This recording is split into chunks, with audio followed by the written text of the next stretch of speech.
Greetings, everyone. I am Pete Pardo from Sea of Tranquility. Welcome to my 20 favorite band lineups of all time. This is something I've been meaning to do for quite a while. It just, I don't know, about a month or two ago, it struck me. I was kind of talking to some folks here on the channel and privately and whatnot about, certain lineup configurations and certain bands over the years that just really stand out as being truly exceptional, maybe legendary, maybe not, right? These could be band lineups that were together for a long period of time throughout entire history of the career of a band, or maybe they were only together for a short time, or maybe that lineup that really struck us and made such an impact was only together for an album, a tour, right? So the length of time doesn't really matter. What matters is how much that lineup configuration impacted each of us. So I would encourage everybody to play along here and really think hard about and all the styles of music you listen to, all the bands you listen to, all the albums you love. What are those like 10 or 20 lineups that you feel just absolutely created some magic? Again, over a long period of time or over a very short period of time. Length of time doesn't really matter. It just matters how much they impacted you, long or short, right? So I've got my list of 20. It's very tough to put together because there's so many. But I tried to think of the ones that are just the most special to me, right? I have a couple honorable mentions. I'm sure there's some that I'm forgetting. I'll probably get done taping this episode and be like, damn it, I forgot those. I also I went across lots of different styles of music that I like, rock, hard rock, metal, prog, fusion, that sort of thing. Um, I didn't really pick a lot of very, very recent bands either, because of like I'm doing this whole kind of like over the test lineups that have stood the test of time with me, so to speak. And I think, 10 years from now, I could probably easily do favorite band lineups from like, more recent times a little bit easier than I could do it today. Because today, when I really think about this concept, I'm thinking about bands that I've known for 50 years, 40 years, that sort of thing. So yeah, let's get started. And I'm going to go through these. I haven't really ranked them. I will note which ones are the most special ones as we go through, but I'm going to go through them alphabetically here. So my first pick is going to be the Allman Brothers Band. Let me get out of the way of the Prezi image here. Let me slide my butt over a little. So yeah, this is, and I could have picked. I came pretty close to picking like the '90s version of the Allman Brothers Band because I really, really became a huge Allman Brothers fan during that time period. But I have to go back to the original lineup, of course. Butch Trucks and JMO on the double drums, Barry Oakley on bass, the brothers Dwayne and Greg Allman on guitar, vocals, keyboards, and of course Dickie Betts. The original configuration to me is still the most legendary, is still the most sensational, I think. And there's just something about being a young, hungry band that are just busting out of the gate doing something really, really different. And, you know, every guy in the band was pretty damn special. And you can make the case that Dwayne was the fast rising star in the band, but his unfortunately his star got cut pretty quickly, as did Barry's. But I think they all became really really notable in their own right, and one of the legendary bands of all time. And there's just something about listening to those early couple of studio albums and the Fillmore Live album from this lineup. Just it never gets old. And just this whole concept of this bluesy rock with lots of extended soloing and with a almost kind of like a jazz mentality type of thing. The birth of Southern rock, if you will, right? But just an amazing, amazing band. I'm going to try and pick out some of my favorite albums here. I mean, obviously not a lot from this lineup. You want to go to the Fillmore album, but I love that debut album and I love Out of Wild South, right? Eat a Peach, of course, is the last album that they would appear on together because Dwayne died right in the middle of that. But yeah, just classic, classic stuff. Had to include the Allmans here, of course. Let's go down. Next up, got to go with the Fab Four, got to go with the Beatles. You could arguably make the case that this is the greatest group of musicians ever in a band. It was just the four of them till the end. They weren't around for all that long, right? They did not make it out of the 60s, right? By 1970, they were pretty much done. But, John Lennon, Paul McCartney, George Harrison, Ringo Starr, what more can you say? All four absolute legends have brought so much to the history of music. Have to pick them. Uh, Abbey Road for me is kind of my favorite, but I love everything from kind of like, the Revolver era. I like the psychedelic era better than the early kind of straight pop stuff. But man, you can pick any of those albums. They're all amazing. And, to me, like Paul McCartney is like one of the great musician songwriters of all time. No knock on the other guys because I love him, but Paul has become to me just such an amazing musical kind of figure in my life. And yeah, the Beatles absolutely have to be here. All right, let's go with Cream, another band weren't around all that long, right? Again, didn't make it out of the '60s. Just a handful of really good two great legendary albums. Their live stuff is amazing. Ginger Baker, Jack Bruce, and Eric Clapton. The power trio to end all power trios. The first probably real legitimate supergroup, I would say. Um, Taking the blues and really electrifying it again with this whole sense of let's just jam and let's create some heavy riffs all within a blues rock framework. And yeah, Disraeli Gear's Fresh Cream, the live stuff. I mean, it's all great and it's all Cream. And it's just a shame that those three egos just couldn't do it any longer than they did because I think most people wanted to hear more from this band. But yeah, while they were here, amazing stuff. All right, Deep Purple Mark II. Of course, you had to figure Deep Purple would be on this list for me. Got lots of lineups, got lots of marks in this band. I love Mark III with Coverdale and Glenn Hughes, but to me, it's always got to go back to Mark II, right? Of course, Ritchie Blackmore, Ian Gillan, Ian Pace, John Lord, Roger Glover. One of, if not my favorite lineup of all time. I mean, they made absolute magic together. In Rock, Fireball, Machine Head, Who Do We Think We Are, Made in Japan, Perfect Strangers, House of Blue Light, Battle Rages On. That's basically it. But man, just some absolute classics in there, classic songs, classic bluesy heavy rock. One of the most important bands to the heavy music scene of all time, and I absolutely love these guys. All right, let's go over to Prague Rock for Genesis, and I'm going with the '70s lineup featuring Phil Collins on drums and vocals, Mike Rutherford, bass guitar, Tony Banks on keyboards, Steve Hackett on guitar, and of course, Peter Gabriel on the lead vocals. They would go on to much, much bigger fame and fortune after Peter left and then after Steve left. But to me, there's something about Nursery Crime, Foxtrot, Selling England by the Pound, The Lamb Lies Down on Broadway. It's just something about it. It's just such a quirky, magical band, and I have just found that the music of this five piece has just always brought me comfort for so many decades, and I will always consider this one of the great prog lineups of all time. Sure, one of the great rock bands of all time, Genesis. All right, the Jimi Hendrix Experience. Noel Redding, Mitch Mitchell, and Jimi Hendrix. Again, Cream was already on the scene, and then comes these three, right? So you have one of the great power trios of all time leading into, all right, maybe even the greatest power trio of all time, right? Just a young guitar player from the state of Washington, two guys from the UK. Together, they made psychedelic heavy rock magic blues, combining it all together. It was loud, it was raucous, it was totally different, totally wild. I mean, are you experienced this such a blast of fresh air in the late '60s, doing stuff that nobody had ever heard before. And this particular lineup wouldn't last all too long, right?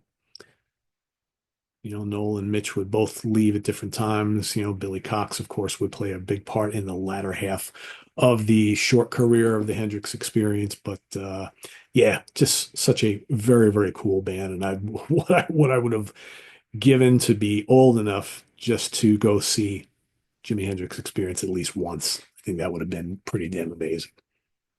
All right, moving on. How about a little King Crimson, right? Mr. Robert Fripp. This is the Larks, Tongues, and Aspic era. So Jamie Muir on percussion, David Cross on violin and mellotron, Robert Fripp on guitar and mellotron, Bill Bruford on drums, fresh out of Yes, and of course the great John Wetton on bass and vocals. To me, this is a furious, furious band. And they really when they created three albums together, but Jamie was only on the one. So you have Larks, Tongues, and Aspic with these five guys. And then for Starless and Bible Black, just Bible Black, take out Jamie. And then for Red, you kind of David Cross is on there, but he's not officially a member of the band at the time. So really you have those three albums. They're probably, throw in the very first album, and they have my favorite King Crimson albums right there. But such a heavy, heavy prog band, um, that again, all the creepy Mellotron soundscapes and the thunderous, like almost like proto metal stuff going on, and the experimentation, just absolutely amazing. Absolutely amazing. I had to include them here just because, yeah, it's one of my favorite lineups of all time. So I'm going to cheat a little bit here because let's also give props to the Discipline era, the 80s era of King Crimson with Adrian Belew, Tony Levin, Bill Bruford, and Robert Fripp. This is a pretty spectacular lineup too. I wanted to mention them both in my pick here because I think both of these King Crimson lineups to me are equally as great. So amazing. That Discipline album.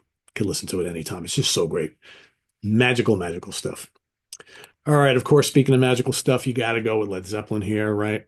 I think that all four guys are absolute superstars, monster players, so important. And here's a thing where you have four guys that you just can't take one of them out of this configuration. It just doesn't work. They all have to be there. John Paul Jones, Robert Plant, Jimmy Page, and the great John Bonham. Once Bonham passed away, that basically spelled the end of the band. And man, all those amazing albums, regardless of whether you like the early stuff, Zeppelin 1, 2, or 3, or maybe Zeppelin 4, one of the biggest albums of all time, or maybe you're a House of the Holy guy or Physical Graffiti or whatever it might be. My favorite album is Physical Graffiti. I love the fourth album too. God, really love the third album. I House of the Holy, it's all great. But yeah, these four guys are just, this is one of the most magical bands of all time. This is a super group, but maybe not in the traditional sense. They became an absolute supergroup, even though all of them weren't absolute superstars before they joined up and formed this band, but they became probably the biggest supergroup of all time. All right, we go over to Fusion, the Mahavishnu Orchestra. I have often had conversations with George LeMay about, there are some fusion bands out there that probably, when you really think about it, pound for pound, skill for skill, might be the best put together group of musicians we've ever seen, any style of music. I'd make that argument that Mahavishnu are one of them. Jerry Goodman on the violin, Jan Hammer on keyboards, Rick Laird on bass, Billy Cobham on drums, and John McLaughlin on shredding guitars. This band labeled as a fusion band, early on labeled as a jazz rock band. I'd argue there's hardly any jazz on these albums. It's just loud, raucous, just experimental music that fuses rock and avant-garde and maybe a ton of jazz and prog rock and Middle Eastern themes, and boom, the Mahavishnu Orchestra. Man, Intermounting Flame and Birds of Fire, two terrific albums. Their live album Between Nothingness and Eternity is amazing. And the Lost Trident Sessions album, which came out many, many years later, that was supposed to be their third album, but they had broken up and just never released it. Incendiary playing on these albums, great compositions, and just, you know, out of nowhere, because of course McLaughlin and Cobham were in Miles Davis's band, just creating this music that no one had ever heard before, just so ahead of its time, and I think helped. Miles was the genesis of all of it, but man, the Mahavishnu Orchestra, I think, really spearheaded what we would see throughout the rest of the '70s when it came to fusion in a major, major way. Speaking of Miles, how about Miles Davis's 1960 quintet? Yes, indeed. One of the great traditional jazz ensembles of all time. I mean, it doesn't get any better than this. If you don't believe me, go listen to Miles Smiles or Cooking at the Plug Nickel or Saucer, or, you can Phyllis Day Kilimanjaro. I mean, there's the list of albums and recordings is many from this time period, but you got Miles Davis on trumpet, Ron Carter on bass, Tony Williams on drums, the great Wayne Shorter on saxophone, and the great Herbie Hancock on piano. Amazing stuff that these guys did together. Absolutely amazing. And what's crazy to think is that, they had that nice long run throughout the 60s, and then slowly it transitioned into this thing called jazz rock fusion. And while, a few of these guys kind of stayed with Miles for an album or two, whatever, most of them all eventually branched off and did their own thing. And especially like Tony Williams and Herbie Hancock specifically, went and did their own fusion thing. Yeah, as did Wayne Shorter because he went and joined formed Weather Report, right? But yeah, just amazing, amazing stuff. So many great albums. Go listen to Miles Smiles. Just absolutely terrific album. All right. So here's a band that really only ever did the one album. There is a live album as well, but that one album is one of the greatest albums of all time. That album is Rainbow Rising. This is the Rainbow Rising Band. Rainbow, Ritchie Blackmore's Rainbow. Ritchie, of course, coming over from Deep Purple.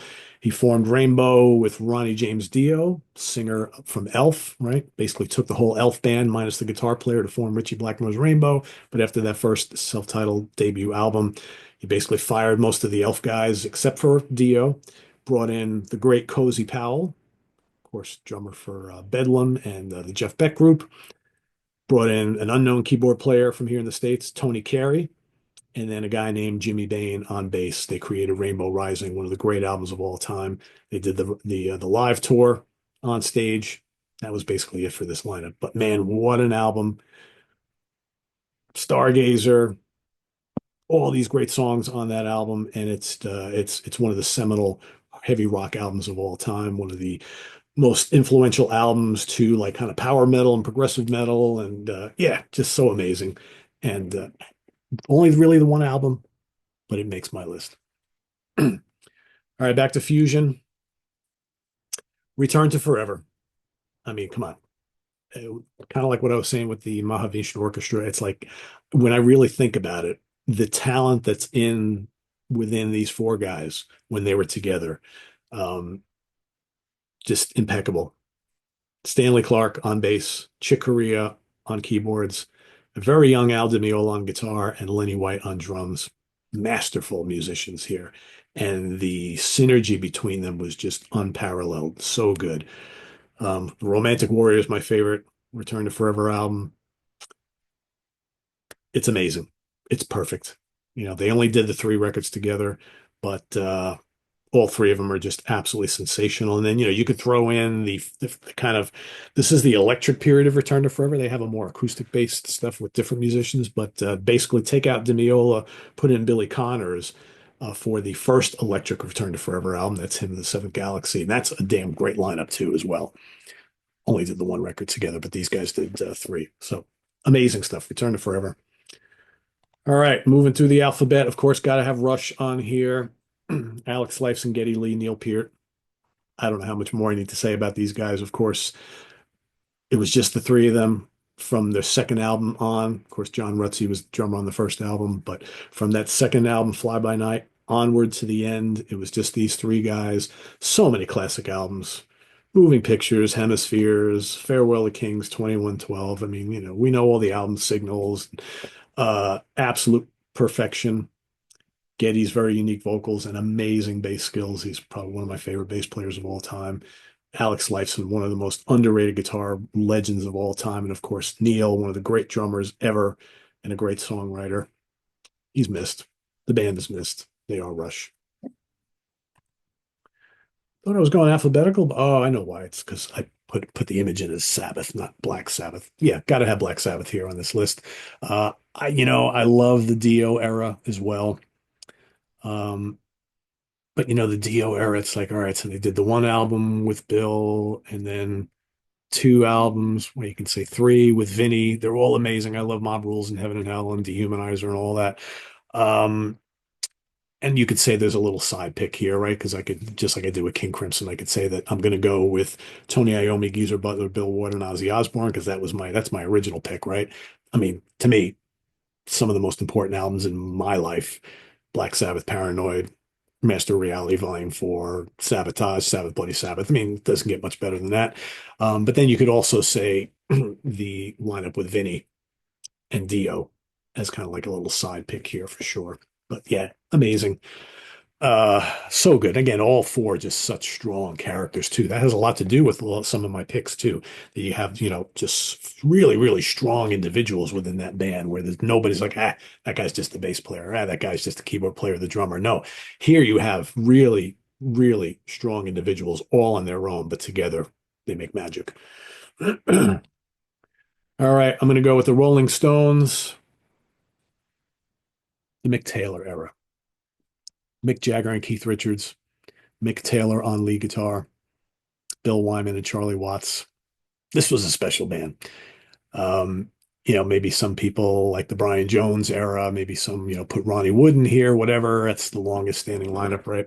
But for those handful of albums in the early mid 70s that these guys did together, the massive tours, the stories. I mean, I've read so many books on this lineup of the band. It's just crazy. And again, all really strong individuals. That you got the two guys out front who are the big, we're the mega stars in the band, but then the other guys are just equally as important, but maybe go a little bit under the radar. Sticky Fingers, Exile on Main Street. Need I say more? Amazing stuff. All right, Pat Travers Band. Yes, indeed. Pat Travers on lead and rhythm guitars, Pat Thrall on lead and rhythm guitars, Pat Travers on vocals, Peter Mars Cowling on bass, and Tommy Aldridge on drums.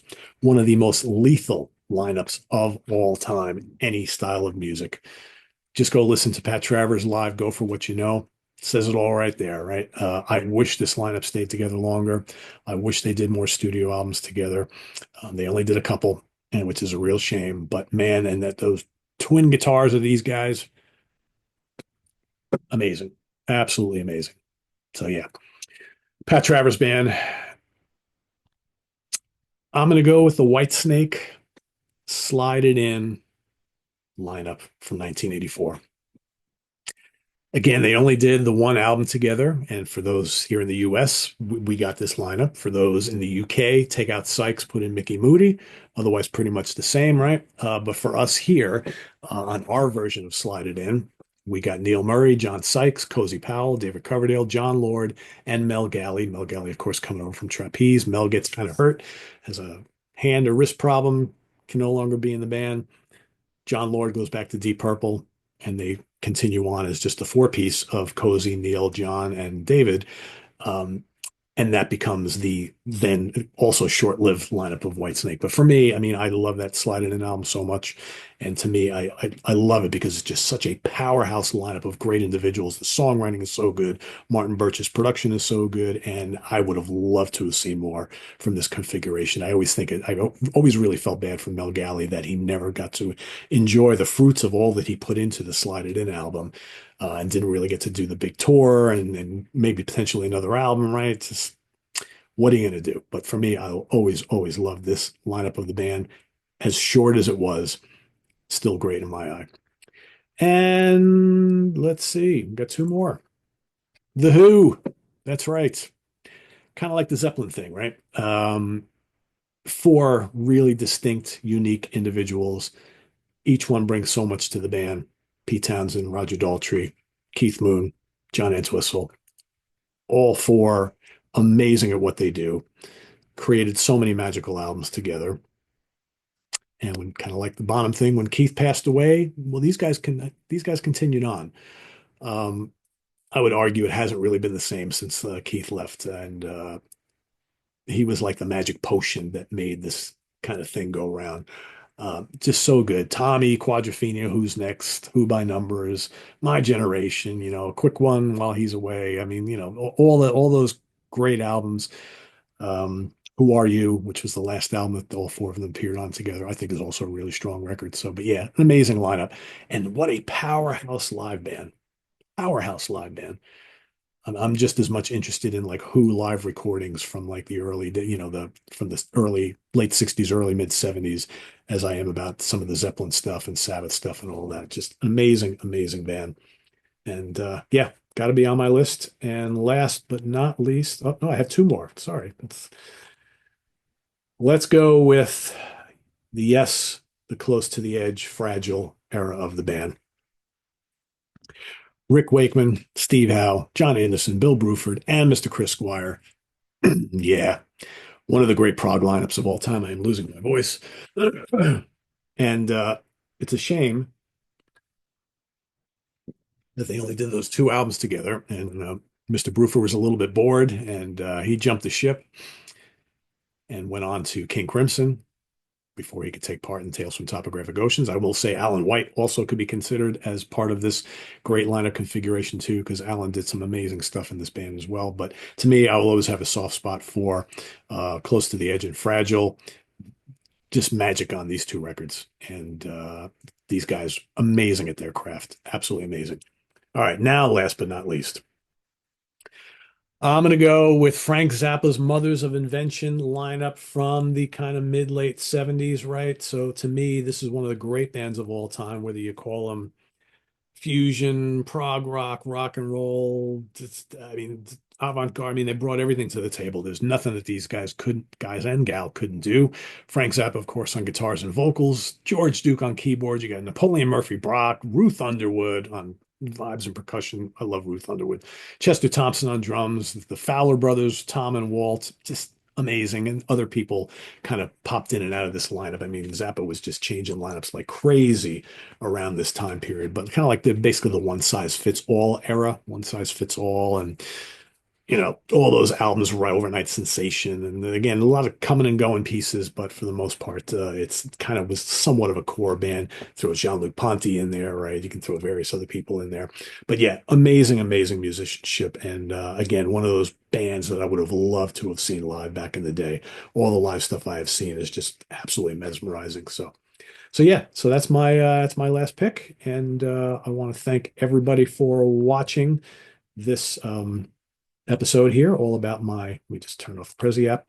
All about my favorite band lineups of all time. So down in the comments below, feel free to list your favorite 10 or 20 absolute favorite band lineups. Again, I know there's tons I probably missed out on. I'd love to get some honorable mentions here.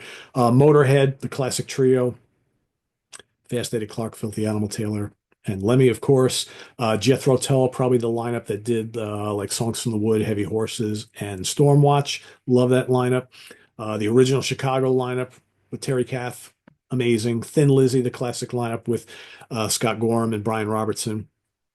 Phil Lynott, Scott Downey. I mean, Brian Downey. I mean, that's an amazing, amazing lineup. ZZ Top, of course, the classic trio that lasted forever up until not that long ago, and Queen, right? The Queen lineup. Yeah, absolutely.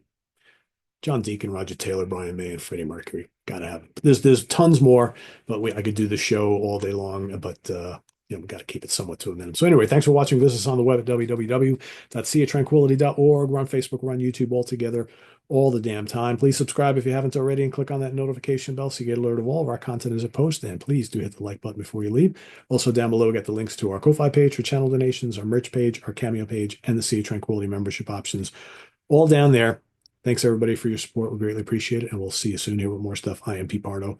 Thanks for watching. Bye-bye.